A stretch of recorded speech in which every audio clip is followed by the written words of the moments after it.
एक भक्त है जिसका नाम है सुंदर। 5 वर्ष की आयु है।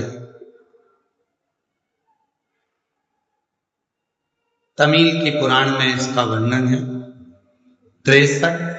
63 शिव संतों में इनकी गिनती। सुंदर नाम है। माँ के साथ में शिव मंदिर जाते हैं, शिव मंदिर में जल चढ़ाते हैं। नहीं नहाता है, स्नान नहीं करता है। बच्चा है, माँ ले गई मंदिर में, चलो जल चढ़ाना, चलो। बच्चा पहुंच गया माँ के साथ में जल चढ़ाने के लिए शिवालय में, शंकर के मंदिर जल।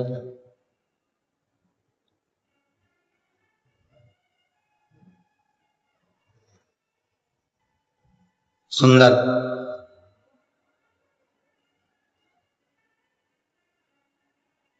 नियम बन गया उसका कि मेरे को मंदिर जाना है, मुझे मंदिर जाना है। माँ अब सुंदर को लेकर मंदिर जाती नहीं, अब सुंदर माँ को लेकर मंदिर जाता है। सुंदर माँ को लेकर मंदिर जाता है।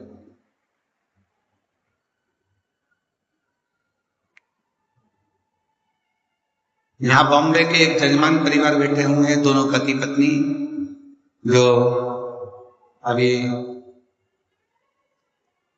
कथा के रात्रि को जब हम आए थे डबरा से, तब वो मिलने के लिए कक्ष में ले आए।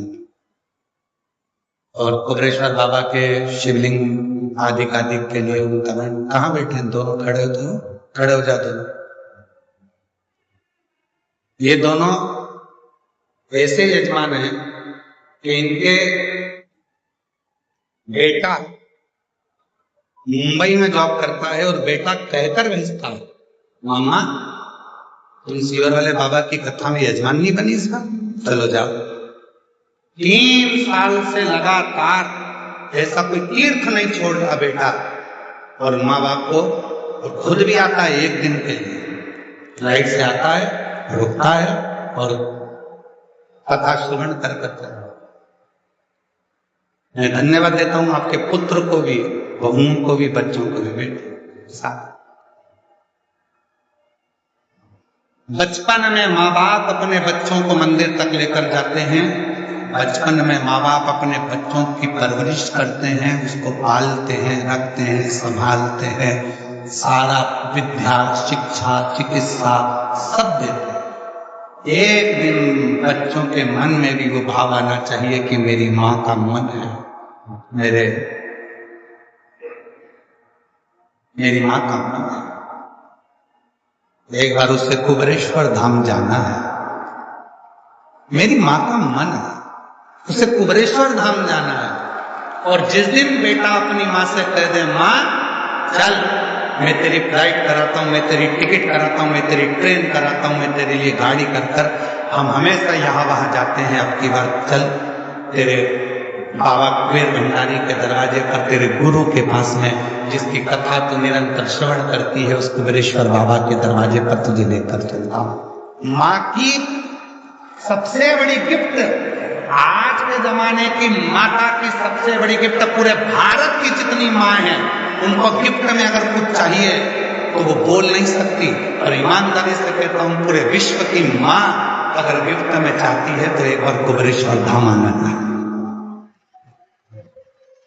एक बार मुझे मेरे बाबा के यहाँ ले चल, एक बार मुझे कुबेर भंडारी के दरवाजे पर ले चल, उसकी धरा पर मुझे लेटना है, उसकी धरा पर मुझे सोना है, उसकी धरा की मिट्टी को मुझे अपने शरीर पर लगाना है, जो 12 ज्योतिर्लिंग का बीच में है, उसकी धरा पर मैं चली जाऊंगी तो मुझ में 12 ज्योतिर्लिंग के बल अपने आप आ जाएगा। हर माँ, हर बेटी, हर स्त्री, हर पुरुष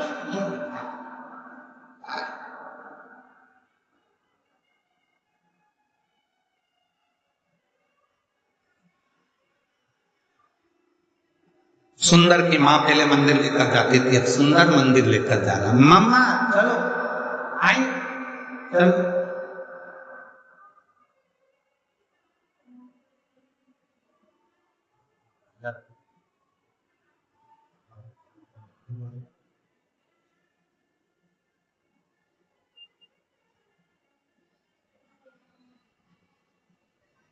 और चले। धीरे धीरे धीरे धीरे सुंदर बड़े हो गए। मंदिर जाते, घर में कोई काम काज करने वाला नहीं था तो सुंदर ही काम करना। काम में इतना व्यस्त हो जाता था कि नहाने का टाइम नहीं मिल रहा था, तो ऐसे ही मंदिर चले गए। वो सुंदर धीरे धीरे बड़ा हो गया और उस सुंदर की शादी हो, धर्म पत्नी।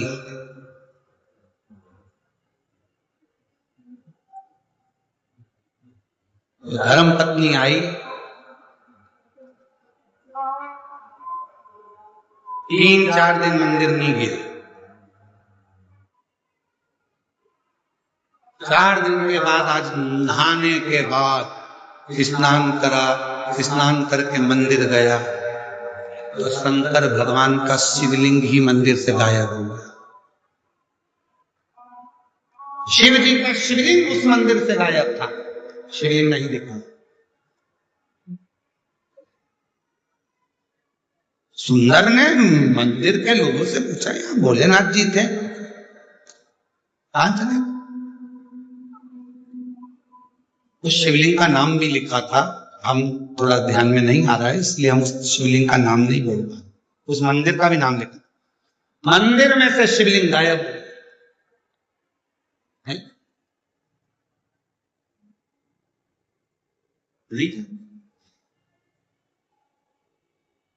वो शिवलिंग का नाम और मंदिर का नाम हम भूल गए। अगर आप लोग अभी उस सुंदर की कथा गूगल पे सर्च मारेंगे तो अगर आप पुराण में से निकालेंगे तो उसमें उस मंदिर का नाम भी आ जाएगा और उसका स्थान भी आ जाएगा। शिवलिंग गायब नहीं। पूछा शिवलिंग कहाँ है, तो अभी तो यही था। सुंदर जैसे बाहर निकले, अंदर के मंदिर में जो पुजारी थे उन्हें आवाज लगाई, अरे सुंदर जल्दी आ, शंकर जी ये है। सुंदर फिर आया तो शिवलिंग फिर गायब हो गया।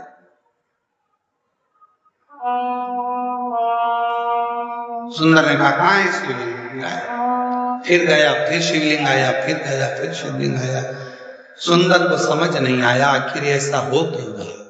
अब सुंदर की आंख से आंसू बह गए, मेरे बाबा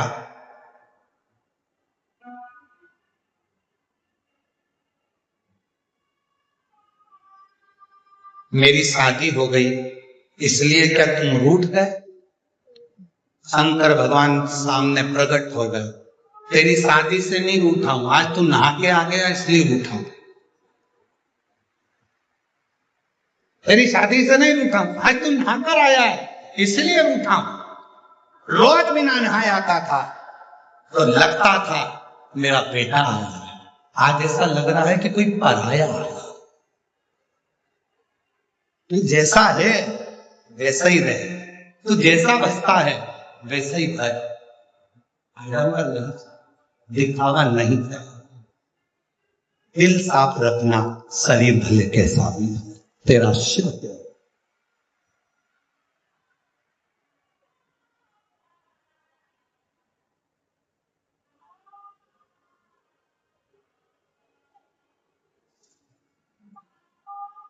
अब रोज बिना नहाए जाना।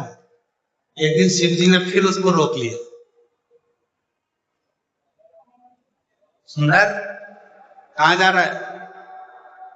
घर जा रहा हूं, बहुत रात हो गई है। काम पे से आया था तो मैंने सोचा कि चलो भोलेनाथ जी अकेले होंगे, दर्शन कर चलो एकांतेश्वर महादेव।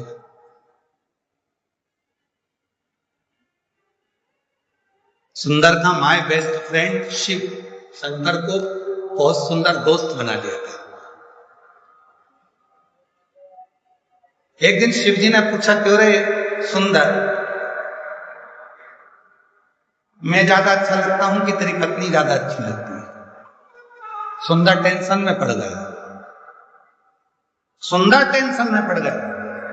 घर गए, सुंदर बीमार पड़ गए, बीमार हो गए, चिंता पड़ गई, टेंशन पड़ गई। क्या क्या उत्तर दे?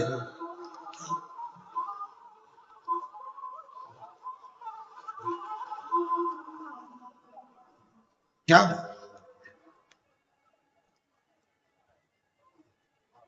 शिव जी को लगा बहुत दिन से आया नहीं, बाबा भोलेनाथ सुंदर के पास गए।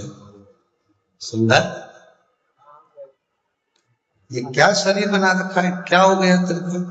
आपने प्रश्न किया था कि मैं सुंदर लगता हूं, मैं अच्छा लगता हूं कि धर्म पत्नी अच्छी लगती है? मेरे महादेव, आप मेरे हृदय में, रोमावली में, श्वासों में रमण करते हो। शादी तो मैंने की ही नहीं, ठीक है। मेरे हृदय में जो तुम्हारा निवास है तो विवाह भी तो तुम्हारा ही हुआ है, मेरा तो कुछ है ही। तन मन धन सब कुछ तेरा, तो ये तन तेरा है, इसमें रह रही आत्मा तेरी है, इसमें रमण करने वाली श्वास तेरी है, तो शादी मैंने कब करी थी? सुंदर ने कहा विवाह मेरा नहीं, विवाह तुम्हारा हुआ है, इसलिए परिवार भी तुम्हारा है, घर भी तुम्हारा है, जायदाद भी तुम्हारी है, धर्म पत्नी भी तुम्हारी है और बच्चे भी तुम्हारे हैं, इसलिए संभालना भी तुम्हें है, मुझे नहीं। और जिस दिन संसार के लोगों को ये लगने लगेगा कि केवल तुम कहने से कि तुम्हें बहुत स्नेह करता हूं, प्यार करता हूं, प्रेम करता हूं, ये केवल शब्दों में नहीं,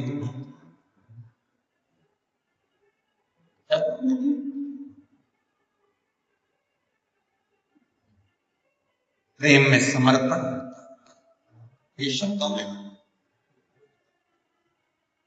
इसलिए कहते हैं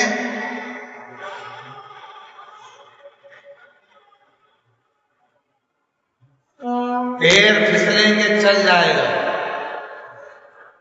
पैर फिसलेगा चल जाएगा, शुक्रान करती है, पर जिंदगी में कभी जीवान नहीं फिसलना चाहिए। जीवान फिसली क्यों नहीं, पैर फिसल गए चलेगा, पर जीवान ना फिसले। भगवान जब समृद्धि देता है, वैभव देता है, संपदा देता है, दौलत देता है, धन देता है, प्रतिष्ठा देता है, तो व्यक्ति की जीवान फिसलने लगती है। तू मुझे जानता नहीं है, तुम मुझे क्या मान, मेरी वहां पहचान, मेरी वहां पहचान, मेरे पास इतना धन, इतना वैभव, इतनी सब, इसलिए दिया